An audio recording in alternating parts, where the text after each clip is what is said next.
Fala um pouquinho mais da parte do BPO. Hoje, os clientes de vocês que procuram o BPO financeiro, qual é a principal demanda que eles têm? Geralmente é aquele empresário que fala assim, nossa, eu tô cansado de ter um profissional que eu falo, você emitiu a nota? Porque, esqueci. Você mandou o boleto? Esqueci. Você fez o pagamento? Vou fazer agora. Então, tá tudo na cabeça do profissional, um profissional que geralmente é de confiança, né? E aí eu brinco, na área financeira, confiança é importante? Mas conferência é muito mais importante. Então, a gente, no polo de BPO financeira, a gente se preocupou com muitas automações. Então, tem automação para emissão de notas, né, Eliel? Hoje, o sistema que a gente utiliza, ele já dispara a emissão de notas automáticas, virou mês, se você tem um contrato, por exemplo. Ele já vai emitir a nota na prefeitura, já vai emitir os boletos, de acordo com o vencimento programado, e já vai enviar para o seu cliente. O cliente pagou, ele já faz a baixa no sistema, então isso tudo é automatizado. Então, a equipe já importa o extrato do banco e já faz as conciliações. Então, a nossa equipe de BPO, o que ela faz? Ela administra esse processo.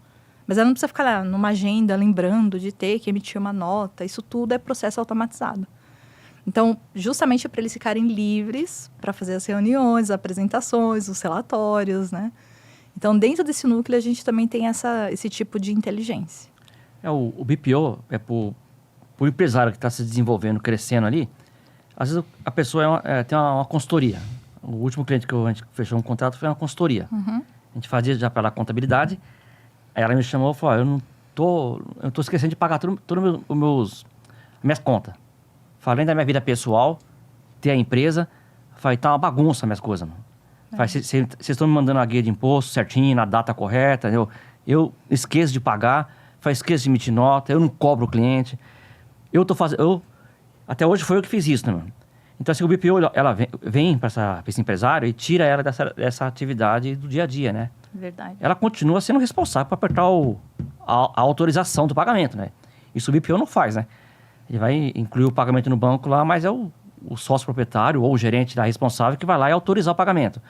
Mas ele vai fazer esse trabalho, ele vai analisar lá os pagamentos lá e autorizar. Então, toda aquela administração de fazer emissão de nota, de lembrar de emitir nota todo mês, de cobrar o cliente, a cobrança amigável, cara, né? O cliente que atrasou o pagamento, de fazer a emissão do boleto, de tomar esse cuidado com a guia de pagamento, né? Dos impostos federais, estaduais, municipais que tem. O BPO vem e faz essa gestão. Uhum. É um trabalho burocrático do dia a dia mesmo ali. Uhum. Do dia a dia. Isso através de sistema, né? Através de sistema que fica lá disponível para o empresário entrar a hora que ele quiser e poder avaliar ali o fluxo de caixa, o fluxo de recebimento no dia a dia. Isso aí liberta o empresário dessa atividade do dia a dia. Aí ele vai focar naquilo que mais é importante para ele, que é a parte estratégica da empresa dele, irmão. As reuniões, captação de cliente, assim por diante, irmão. E com a segurança, que eu acho que tem uma questão no financeiro, ele é muito mais sensível, né? Com certeza. Foi feito, não foi feito, até que ponto foi feito, né? Então, todos os relatórios têm essa transparência. Então, ele sabe exatamente o dia que está conciliado e não de acordo com o que eu disse que foi conciliado. O extrato vem do banco direto, então ele olha lá, tá pendente o sistema dedo duro. Olha, tá conciliado, tá pronto, né? Então, ele sabe, olhando para o sistema sem conhecimento financeiro, se o trabalho está feito ou não. Se tem cliente inadimplente ou não. Ele mesmo consegue constar. Porque o trabalho do financeiro, ele é todo dia. Todo dia. Todo dia está lá o funcionário gerando extrato, atualizando o sistema com as informações que estão no extrato, vendo se o cliente pagou, se não pagou, vendo se tem pagamento pendente ou não. Parece algo simples, mas vou dar um exemplo aqui. Quando um cliente faz um parcelamento de imposto lá, se ele não paga o parcelamento, deixou de pagar uma parcela, 2, 3, aquele parcelamento é rompido de forma automática pela Receita. Tá, tem que refazer. Tudo bem, vai lá, contabilidade e refaz. Isso não é difícil de fazer, para uma pessoa da área contábil lá. Só que onde está o problema? Que esse parcelamento que agora está sendo refeito, já não vai ser mais com aqueles benefícios anteriores, mano. Ele vai ter que pagar 20%, 30%. De entrada, 20%. De entrada, mano. Independente do montante que a pessoa deve, ele pagava 1.000, vai ter que pagar 20 mil. Imagina o fluxo de caixa desse cliente. Né? Então, parece um trabalho simples, mas o cara do financeiro está ali, não pagou essa guia. Isso. Então, ele fica lembrando. Às vezes, a pessoa não paga, não é porque não tem dinheiro, é porque tá com a cabeça Tá em tanta coisa, envolvido em uma série de com a série de coisas. trabalho e foi embora lá a guia. Passou, ele esqueceu de pedir a nova guia. Entendeu? Então, parece algo banal assim, mas não é. Então, o financeiro tem esse cuidado da conta do cliente, meu. Isso. Então vocês organizam a vida financeira dele Sim. para ele ter mais produtividade, né? Exato. Para ele realmente ficar focado na operação. E Exato. essa questão do foco, ela é muito importante, porque às vezes ele fica tomado lá pela operação, pela entrega. Então, por exemplo, imagina lá um arquiteto. Tem lá o escritório de arquitetura. Qual é a preocupação principal dele? É a entrega do projeto. É verdade. Agora, se ele tem uma obrigação, ele vai cuidar disso, ele desperdiça uma energia desnecessária. Verdade. Então, ter uma empresa como a de vocês para apoiar nisso, desonera ele e faz com que ele foque aonde realmente precisa, né? Então, Exatamente. é muito legal esse exemplo que o Eliel deu, porque às vezes você tem um benefício, você tem um incentivo e às vezes você deixa dinheiro na mesa, perde a oportunidade, porque você não tem um parceiro de negócio como a empresa de vocês. Verdade.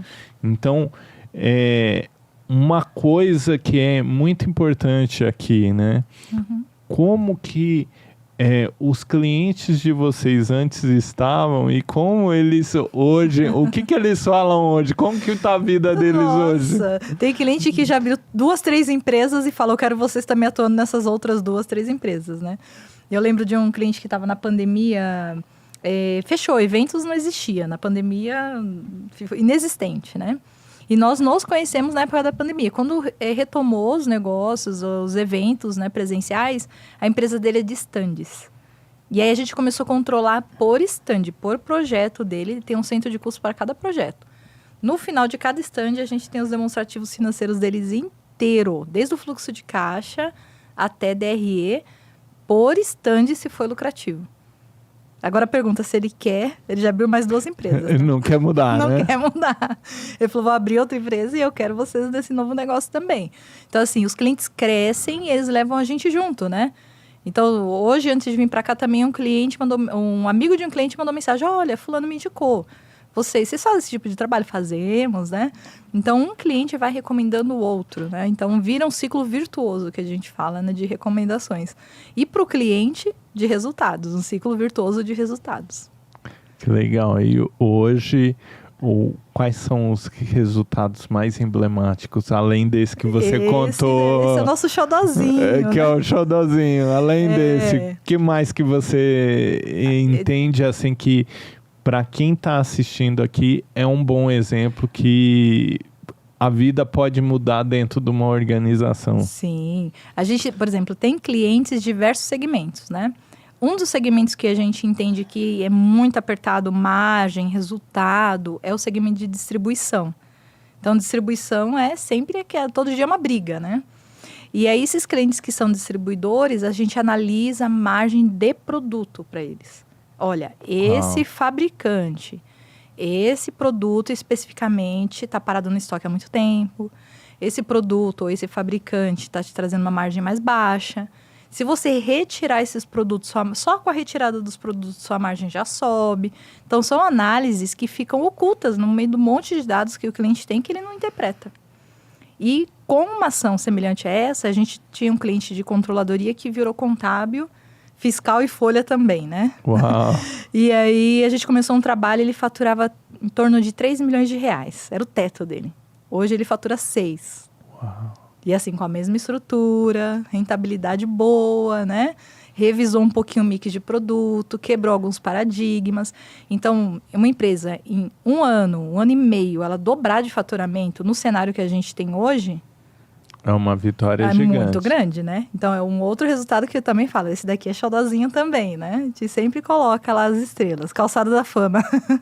E isso é muito legal, porque o que acontece? Nesse exemplo que você deu, ele é um contrassenso do que muita gente fala. Às vezes, o empresário fala, para me crescer, eu tenho que contratar mais gente. Isso. Às vezes, você não precisa contratar mais gente. Você precisa ter eficiência. É E para isso. ter eficiência, às vezes você tá na operação, você não vai ver. Não vê. Precisa de alguém para olhar É. e falar assim, ó, vai lá e renegocia com esse fornecedor. Isso. Vai, muda. Muda um pouquinho as peças aqui que você vai ver o resultado. Às vezes chegando. um ajustezinho, né? E não são ajustes grandes. Isso que, assim, o mais emblemático na controladoria é isso. Às vezes você fala grandes mudanças. Não é nada drástico, assim. Ah, corta esse gasto. Ele não teve que cortar absolutamente nada. Ele mudou um pouquinho o mix de produto dele, um pouquinho o mix do que estava armazenado e já começou a ter resultado. Negociou com o fabricante, mostrou os números, falou, ó, esse giro desse produto está demorando demais, isso daqui está me trazendo prejuízo, então eu não consigo vender, você consegue me dar um desconto? Aí já mudou, entendeu? Já trouxe número, resultado.